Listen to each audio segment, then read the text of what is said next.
Welcome back to number one Reality Junkie, where I take my reality TV chunk and I just dump it right on you. Make sure you guys like this video and subscribe to the channel. Now, today we are doing our recap on the Real Housewives of Salt Lake City, episode 3 in season 5, titled Basketball, Bobbleheads, and the Brow Girl. Nice, nice, nice. So we've got a lot of bombshells. It really should be basketball. I forget just that fast, but there should really be bombshells in there somewhere because it was a lot of bombshells dropped today. Oh, that's right. Basketball, bobbleheads, and the brow girl, and bombshells, all of them. So anyway, we get into the episode. We start with the girls getting ready for Milwaukee, Wisconsin, where Whitney opens up to her husband or is chatting with her husband, and it cracked me up when he was like, man, you must really hate these girls to take them to Milwaukee in February. And so I was like, Milwaukee in February, and I had to Google it, and like the average temperature, I think the high was like 31 degrees, and like the low is like 21. But then I started thinking like Salt Lake City ain't that far off when it comes to, it being like brick city cold. So to me, it's comparable, but I guess, maybe not. I don't know. So anyway, she's talking about that with her husband. Then Meredith and Seth are chatting about it. And Meredith is actually going to go on the trip. And Seth compares Whitney to high school algebra, saying, you pay no attention to it. Ouch. And I'm like, I mean, yes, but it is her trip. So there needs to be an element of respect. Obviously, it's her trip. She's planned a private jet. She's got, housing accommodations. Just, from that perspective, if the shoe was on the other foot and Meredith planned a trip, she would want a level of respect from Whitney, even though they're not in the best of places. Then we get to Bronwyn and her husband chatting about the trip, and he asks, is the plane big enough to fit the egos? And I say, no egos will fit. The fights won't fit. Nothing will fit in that little PJ, aka the private jet. And then we get to Mary, who likes to travel a certain way, and contacts Whitney to let her know that she'll be meeting them in Milwaukee. So she won't be flying with the girls, but she will meet them there. And then we get the intro and the infamous Housewives liners. I don't recall seeing this until now. This is, episode 3 in this season. And I don't recall seeing it until now, the first time. They've been going like right into these episodes. So do y'all recall seeing this? Or is it just me? Did I miss something? Anyway, then we come back and we get to Angie K and her boo, Sean, and she's ready to represent Greece while in Milwaukee. She's also telling Sean about her brow girl, who received DMs from Brittany's alleged boyfriend, quote, in quotes, boyfriend, Jared Osman, which is wild. And so this is going to be one of the few bombshells that are dropped today in this particular episode. And this is wild. This is wild because especially when you're a public figure and you have the nerve to DM, a female, you can't expect for those to not eventually come out. So, if guys are listening to this, y'all, if you're in a relationship, just be faithful. Good Lord, just like why the grass is never really greener on the other side. And if it's worth chancing and losing a potential situation, then by all means do you, boo-boo. But, you see so many people fall from grace based off of this person responding to a DM or someone in the DMs. It's just too much with the DMs. But anyway, are we surprised? I'm not really surprised, which I hate to say, just based off of the way that Brittany and Jared move and the constant, get back together, break up, get back together, break up. So we get to the morning of the trip, which Whitney, of course, is planned on the private jet. And Bronwyn pulls up and Lisa is there to greet her, all warm and bubbly. And she gets the cold shoulder. And I mean cold. Like Bronwyn gets out the vehicle and is acting like her tying the sweater is more important than giving Lisa a hug. And what I will say about Bronwyn, she's not going to fake it.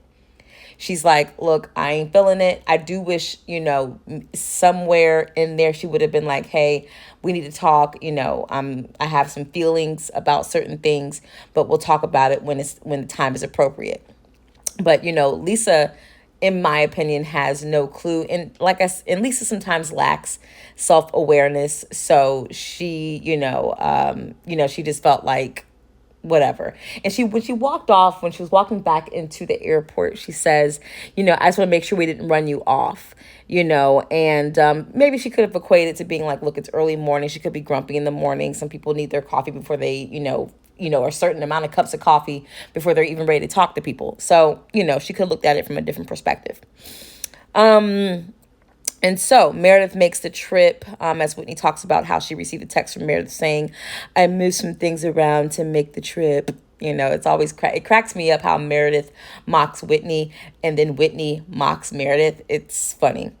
So Milwaukee,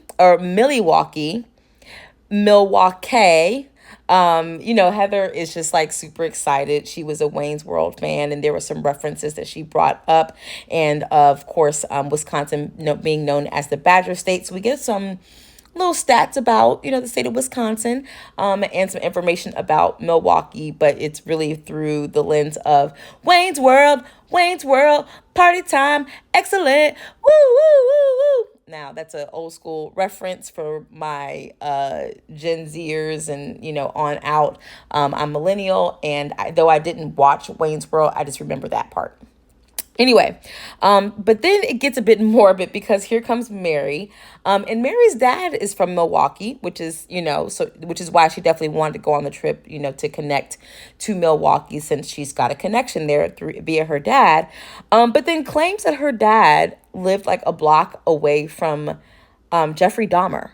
And as we know, Jeffrey Dahmer was a serial killer, and he would take his victims and he would eventually eat them, and he stored them in his apartment. And there was this grotesque smell that just permeated through through his apartment. People could smell it outside.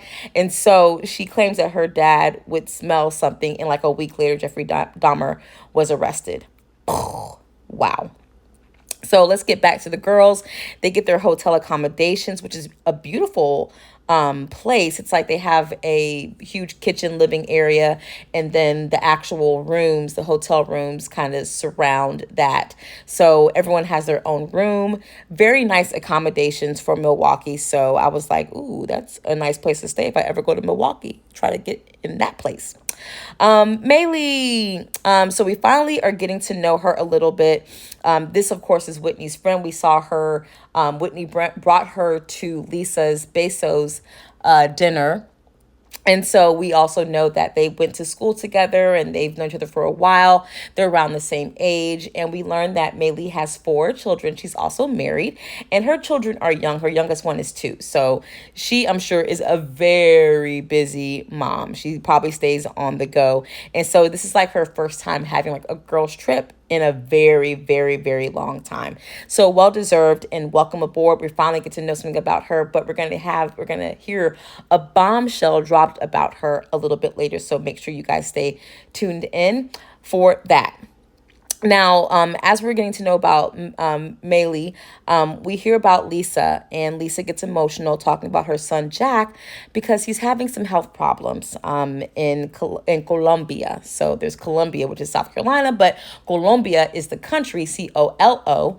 And so with that, she's getting emotional because he's sick and he's having severe abdominal pains, and she just wants to go there and just help him and all of that. And he's like, no, Mom, I want to handle this. I want to do this, and even, in situations like that, when you're on a mission, like a mission through, whatever denomination of faith you have, they offer, of course, for you to go home to get better, to seek treatment. But he wants to stay. He wants to push through. He wants to stay. And so Lisa is definitely emotional about it. And she apologizes for being emotional about it. And girl, don't you apologize for being emotional about your son. And she's like, that's my baby. That's my oldest son. And she just wants to be there. And this is like the first time that she can't be there for him in the midst of a crisis. And so I'm sure that has to feel just very difficult. And then he's in a whole nother country, so it's not as easy as, okay, let me go take him where he needs to go. You have to go, make sure, well, of course, I'm sure her passport is up to date and good to go, but you got to fly, Lord knows how long of a flight it is to get to Colombia. And, it's a process. So I do feel for her, and the girls do console her. And this is a warm moment from Lisa. All right. So the girls get divided up, and Milwaukee, we find out Milwaukee has one of the largest bobblehead museums, which Whitney then brings up how Mary called her a bobblehead last year. They do cut to that scene from last year where she called her a bobblehead, and and Whitney's reaction is just like, like it was funny. And then in in Mary's confessional, she says, yes, I called her a bobblehead last year, but she's not one anymore, and that the baton has been passed. And of course, we all know she's referring to. And of course, the shady editors, boop, they cut right to Brittany. Oh, man. So that was funny. Heather loves to gamble, and so there's a casino that she wants to go to. So some of the girls will go with Heather to the casino, while the others will go with Whitney to the Bobblehead Museum. So the girls get in their groups and get ready for their day out on the town in Milwaukee. Milwaukee. All right. So now while getting ready, Mary gets a call from her son asking for money on Cash App. And she's like, look, you're not even calling to check in on me. You're just calling to ask for money. Mary, don't be surprised, because this is what you are and have created with your son. So just know this is going to be what it is with him until I think, change some things up with him. He's old enough and grown. He should have a job. He needs to get a job, even if it's something basic. I'm sure she's probably like, I don't want you just working anywhere. But, any job skills is better than no job skills. So, now is the crucial time to teach him, about that. And sidebar, we have not heard anything from Mary's husband. The previous seasons, he's been on there, not like an instrumental part, but, and especially after the whole, grandfather thing, it was a lot, but we haven't seen or heard about her husband yet. So I'm curious to know about that. I know the last time she was a full housewife, in holding her snowflake, I believe he was in Florida. They have a house in Florida, and I believe he was staying there while she was staying at the one in Salt Lake City. So maybe we'll get some more details about that, or I can try to find out if I can see what's going on and just do a little research on my end. But I just happened to notice that just this second. And then we cut to Brittany, and she's trying to call Jared on FaceTime, and he's not answering. So then we skip to Angie K, who goes to Bronwyn's room where she's getting her glam done, and talks about Bronwyn's energy shift that Angie has noticed. And Bronwyn states that, she states that, yes, there has been an energy shift, and that she's a little bit frustrated with Lisa. And then what happens here? So this is where we get a bombshell. Okay, so we get a bombshell. So there's during that time when Whitney and Bronwyn and Lisa went to Wendy's, that was the last episode, they talked about more things. So there's a flashback and a reference to this particular trip that they took. This was, like I said, last episode 2. And they were talking also in the car about Maylee. We've only heard the conversation regarding, Whitney and, Bronwyn talking about that, which Heather is defending tooth and nail, trying to defend Whitney tooth and nail and call out Bronwyn and some of the things that she was saying. But we didn't hear much about other conversations until today.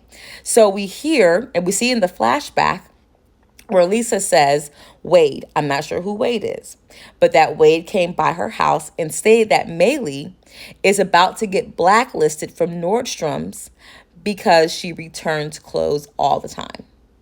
And so this, of course, is something that, is damaging. It's embarrassing. And so they have been talking about that. So this comes up. Again, this is a flashback, and this is going to come up later on in this particular episode. So make sure you guys stay tuned for that. And this goes back to what I was saying also last week. It's like the constant, the pot calling the kettle black. When anyone on these shows get mad and they discuss anything that happened on camera, and then someone complains about it, it's just like, girl, stop. It's like, come on. At this point, you know you're on camera. You know when you bring up something on camera, it's automatically going to heighten it. And we're going to see this also with Meredith and Whitney. And you'll see what I mean with the second bombshell, because, it's the rumor mill, how rumors get started. And people want to absolve themselves of saying that we're not starting rumors when really you are starting. If you reiterate it, or if you say whatever that thing you heard, like Lisa, that was a rumor, and now you're spreading rumors because you told not only Bronwyn, you told Heather. So this rumor game, and people are like, well, I didn't start a rumor. I didn't start it. Yes, you didn't start it, but you perpetuated it. Anyway, we'll get back to that. So Bronwyn states that she's not throwing Lisa under the bus yet. And she emphasized the yet, but she's turning the bus on. So Bronwyn is getting ready. She's letting that bus heat up because she's ready to put that thing in gear and run Lisa over with it. And it's because of the, it's do as I say, but not as I do. So she's peeping game on that. And we're going to hear more about this later. Now, Whitney and Heather, a.k.a. the Buzzing Cousins, have a discussion about Meredith and Whitney's attempt at an olive branch. So Whitney attempts to extend an olive branch by reaching out to Meredith after she finds out that she's coming on the trip. And she's like, hey, why don't you bring your caviar line? And Meredith's response was, well, I was already bringing it. So Whitney's like, all right, well, I'm trying, and she talks to Heather about this attempt and feels like, Meredith is being very cold, which we already know she's going to be cold based off the conversation she had with Seth, from her frustrations of feeling that Whitney is, copying every move she makes, which is not true. But that's her feelings. So whatever the case. And so, Heather is, then Heather brings up, Bronwyn. Whitney brings up Bronwyn and is asking Heather, how's that situation? And, Heather just is not a fan and doesn't trust her based off of her observations. And Whitney's going to touch on this later, which I think we touched on last recap. But, these are important to bring up because they're constantly coming back up again and again. But we'll keep going right now because we get the girls that are going to the casino first, which is Lisa, Brittany, Angie K, Meredith, and Heather. And then the girls that go with Whitney are Mary, Maylee, and Bronwyn, who go to the Bobblehead Museum. So apparently it's one of the largest bobblehead museums. There's over 10,000 bobbleheads, and it's so many bobbleheads, and they have it categorized. So you see like the NFL area, you see TV section, they have it sectioned out. And then the ladies there who work at the Bobblehead Museum, they're like, hey, we decided to do a scavenger hunt for you all, just for you. So I think that's fun because it's like, you think with Bobblehead Museum, it's kind of like maybe a snooze fest, truth be told. However, when you make it fun and do a scavenger hunt and, have things for people to do, it changes the dynamic and it makes it a little bit more fun. So they got to do that, which was cool. Now, back at the casino, we touch on Jared because they're playing roulette. I went to Vegas. That was August. We were in Vegas, my fiance and I, and he proposed to me in Vegas last December. We're getting married in November. But I finally played roulette, and it was kind of fun. And we also hear, so, this is Salt Lake City, of course, home of the Mormons. And Lisa talks about how the Mormons are not supposed to gamble. But it's really, they're not supposed to be addicted, so she's there gambling. Brittany's there gambling. Heather's there gambling. Sorry, that's my ice maker. Heather's there gambling.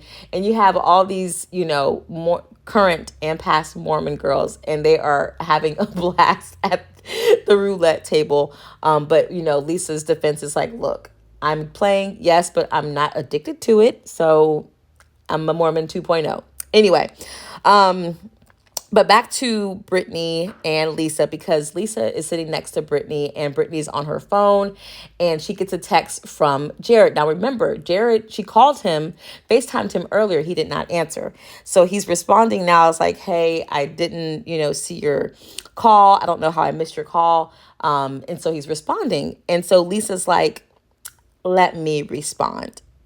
So Brittany gives Lisa the phone.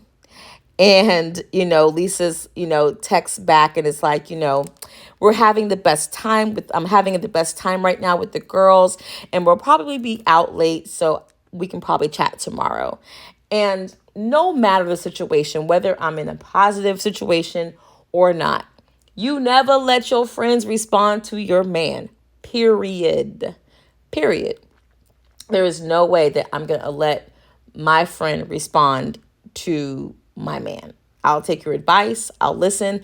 But to go in and actually do it. And, Lisa doesn't know Brittany like that. So it's just like, to me, and I get what she's trying to do. I get it. We see that Jared is not the best of men out there. We see that he's probably toying with Brittany and playing with her emotions. And that's not right. But again, it's like, that's not your lane. Stay out of it. And she's not your friend, so stay out of it. So anyway, I just would never do that. So then we go to Heather and Meredith talking about Whitney. And Meredith and Heather brings up the fact that Whitney felt like she was trying to offer the olive branch by asking her to bring her caviar. And so Heather's bringing this to Meredith. And let's go back to what Lisa was saying. I feel like I can't trust you because you're taking conversations that we've had. You can look at the conversation between Heather and Whitney, and it was just them two. It was a private conversation. It wasn't a group. It was just them two. And Heather is going to Meredith and telling Meredith about the conversation that she had with Whitney. So my thing is, here we are again with the same thing. So what's it going to be? What's it going to be? Is Whitney going to get upset with Heather for her going back to Meredith and saying, blowing it out of proportion? No, because that's what everyone does. Everyone does this. So, this whole kick from Lisa when it comes to Angie K is just, to me, again, she's just looking for something to fuss about. But back to the olive branch. So Meredith is like, look, I don't want an olive branch. I think the olive branch would be an apology. And Meredith, I just don't think an apology is warranted. I think it's a discussion that needs to happen. But I don't think it's an apology because she's not intentionally trying to copy things when she's been doing this. And so here we are getting another bombshell. So I told you this episode they had all the B words: basketball, bobbleheads, and brow girl. They should have had bombshells because this episode was totally filled with them.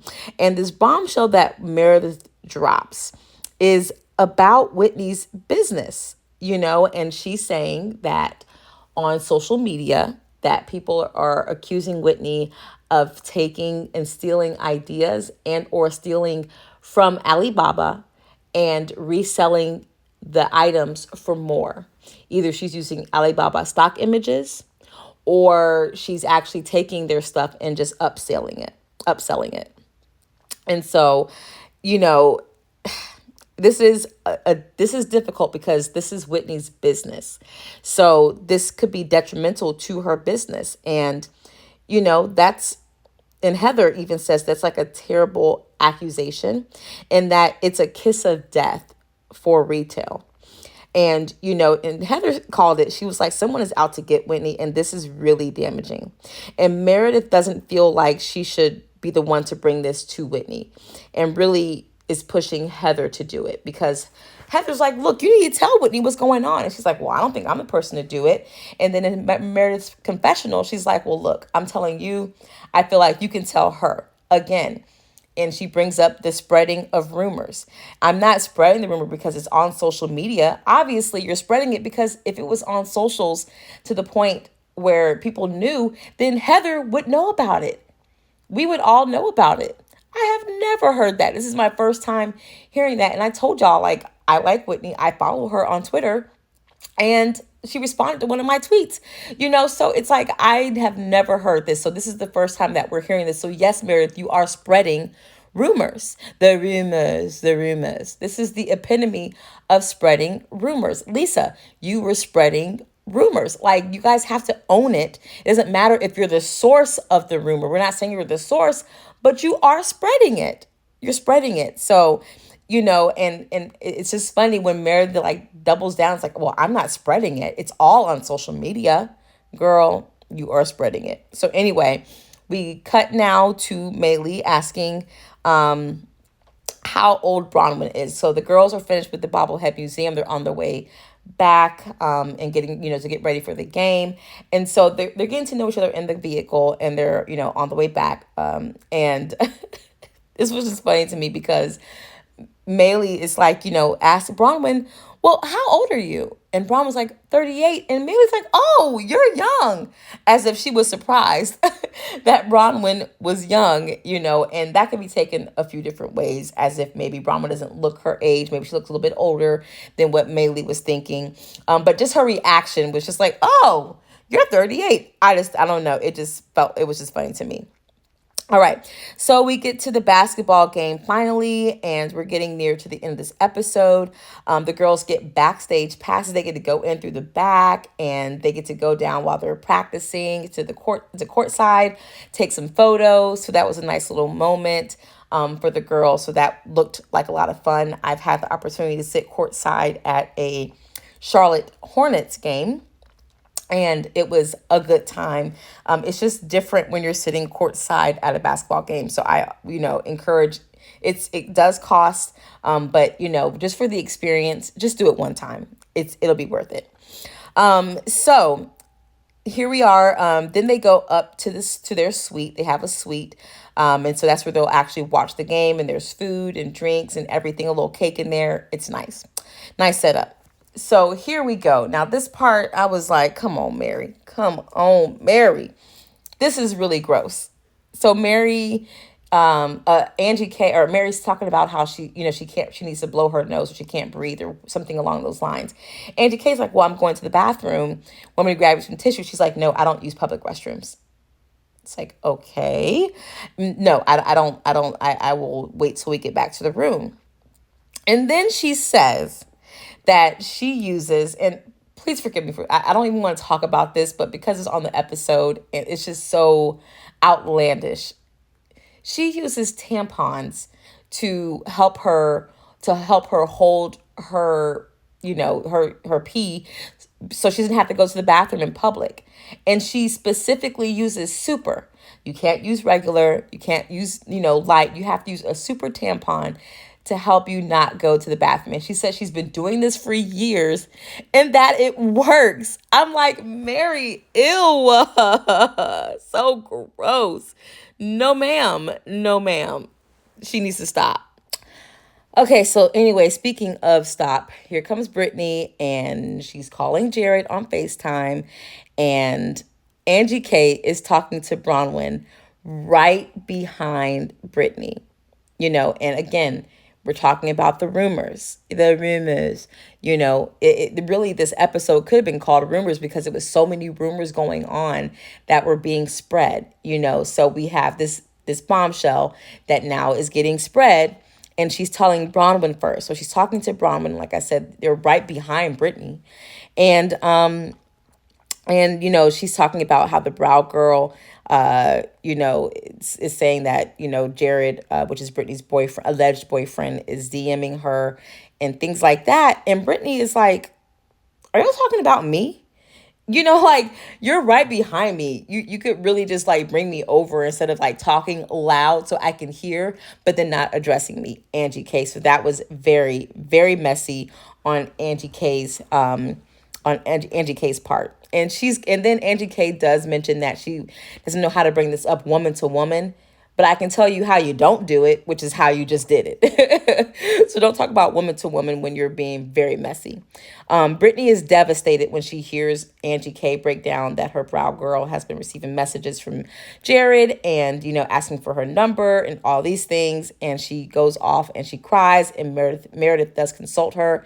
And, Brittany does say that she suspected something, but she wasn't sure.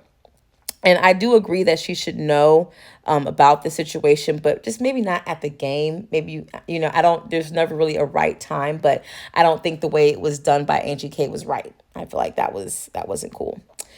So the second bombshell of the night comes from Lisa and Bronwyn. And so, now we have Lisa trying to make small talk with Bronwyn, who is not here for it. And then we get a flashback to Maylee and Bronwyn talking at the Bobblehead Museum. So they have a conversation, and Maylee brings up that she hears that Bronwyn was making fun of her clothes. Now, am I surprised by this? No, because Bronwyn is like a fashion snob, and we see what she did with Brittany by, when Brittany just merely called her coat, a costume, her outfit, and how offended she was, and, just how she went on the attack with Brittany just for a mere misuse of words, right? But in this moment, I would have loved to see Bronwyn own that, because she's talking about people owning this, owning that, owning this, owning that. Maylee's coming to you saying that she's heard stuff from that came from you. You could own it, because I'm sure, which we don't know, we have not seen, but it's not far-fetched to believe that Bronwyn would make a statement like that just based off of, like I just said, what I just said about her and the whole Britney situation and the whole fashion thing and how she takes it so serious. So in the moment, I felt like she deflects and puts it on Lisa. And she's like, well, if you want to know what really was, who's really talking trash, ask Lisa how she feels about your clothes. So Bronwyn said, Maylee wanted to talk to me. That we come back to the current scene, because that was a flashback. We come back, and Maylee's like, Bronwyn said Maylee wanted to talk with me, and she's talking to Lisa. And then now we see Maylee come up because Maylee heard her name. She's like, oh, that's me. And someone's like, stick up for yourself. And so Maylee goes over there to Lisa, and she's like, look, Bronwyn told me to ask you how you feel about my outfits. And Lisa's response is, well, I brought it up when Bronwyn said something about your Valentino outfit. And I responded, well, it's probably back at Nordstrom's. Which of course goes back to what her friend Wade said, that she makes a bunch of returns and that she's about to get blacklisted from Nordstrom's for all the returns that she makes. And so, Maylee's like, I would never do that. And Lisa's like, well, it's not that deep. And Bronwyn's like, Don't say it's not that deep, because when I said something, it seemed to be really deep, and she's like, the Bronwyn is like, the problem for me is that you can get away with snarky comments. And Lisa did say, well, it was a snarky comment. Like, Bronwyn's like, nope, because I did the same thing. Yeah, I was ridiculed and held to the stake. And so if I'm going to be held to the stake, then so are you. So are you. And she's like, look, if y'all can get messy, so can I. If y'all can talk trash, so can I. Bronwyn's just like, look, y'all are doing it, so why can't I? Don't hold me to a different standard that you're holding yourselves to. And I can agree with that, and it's across the board. It's across the board. And so, now Lisa's like, look, I apologize, Bronwyn, for, you not feeling supported, because Bronwyn is just like, I felt like you did not support me in that moment when Heather was coming for me, because Heather came in strong. And, so she apologizes for Bronwyn not feeling supported. And Bronwyn feels there is a crack in their friendship. And Lisa literally had no clue. She feels blindsided. She didn't know that she was harboring these feelings. And so Lisa did defend Bronwyn at the table, which is, if we see a flashback of that, we brought it up in the past video. I think Bronwyn was so, knee deep in the stuff with Heather that she didn't really hear what Lisa was saying, because Lisa did defend her and have her back in a way. But I think what Bronwyn was looking for was a definitive defense. Like, hey, and really put her foot down and not kind of waver, because, Lisa did say some things in Bronwyn's defense, but it didn't sound confident or definitive. I think Bronwyn's looking for that. And so Heather jumps in, because frankly, it seemed like Lisa was like, like, help me, like Heather's doing something else. And Lisa's like, well, hey, look, she's bringing up how she felt, at the dinner, or at the ropes course, and what you said to her. So, Lisa's like, oh, come in, take me, take the heat off of me, which it actually does, because Heather jumps in. And when Bronwyn says we need to get correct, Heather is like, what? Heather is not trying to hear that.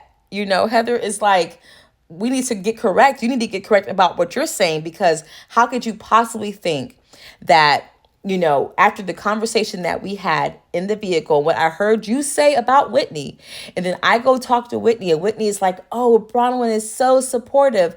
What would you expect that I would think about that? I'm hearing you say out of your mouth these things, and then I'm hearing Whitney say, oh, she's so supportive. It's like I can understand where Heather is coming from. And Whitney is hearing this, and she's like, she does appreciate the fact that she's defending her, but she also feels like she's projecting. And I think in this case, two things can be right. I do believe that she is defending Whitney, because of the things that she heard from, not even by way of someone else. She heard Bronwyn say these things. And then, of course, the dichotomy with that is her, Whitney just singing Bronwyn's praises and how they get along so great and how they had a great time together. But yet, Heather's like, well, but she said this stuff.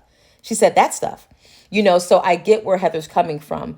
But I also understand what Whitney's saying, because Heather is definitely on the defense this year. And Heather is still like reeling from last year. I feel like she got played, and she's like, I'm not going to get played again. This won't happen again. Trust and believe, so, and I get, like I said, where Heather's coming from. I get where Whitney's coming from, and I get where Bronwyn is coming from. And this is, the episode, again, it was, basketball, bobbleheads, and brow girl, but it should be basketball, bobbleheads, brow girl, and bombshells, because it was quite a few bombshells. So what did y'all think about this episode? What would you rate this episode? I'm going to give this episode a 9.5 because it was so good. We got to learn more about someone else, which is Maylee, because we hadn't heard anything about her. So now we've got the new girls covered as far as getting information from them and getting to know about them. It's still the Bronwyn show, because Bronwyn is just taking the show and running with it. And what I like about Bronwyn is she is not going to just sit back and take anything. She will defend herself, and she's very vocal, and that's what you need in a group like this with the women that are on this show. That is exactly what you need. So I love Bronwyn. I think she's going to be a great fit. I think she has the power to stand the test of time. I do want to hear more from Maylee. I feel like she came in a little timid to Lisa. But maybe we'll get some more from Maylee, because that accusation also is terrible, that she returns clothes to Nordstrom. Like people will have returns. They might be the wrong size. If you order online, things just look different. So there is that, but for Lisa to say, oh, it was just a snarky comment. Like I said, Bronwyn was like, ain't no snarky. No, because I made a snarky comment and y'all came for me. But anyway, I just took my reality TV chunk and I just dumped it right on you. What you guys think? Let me know in the comments below. Peace.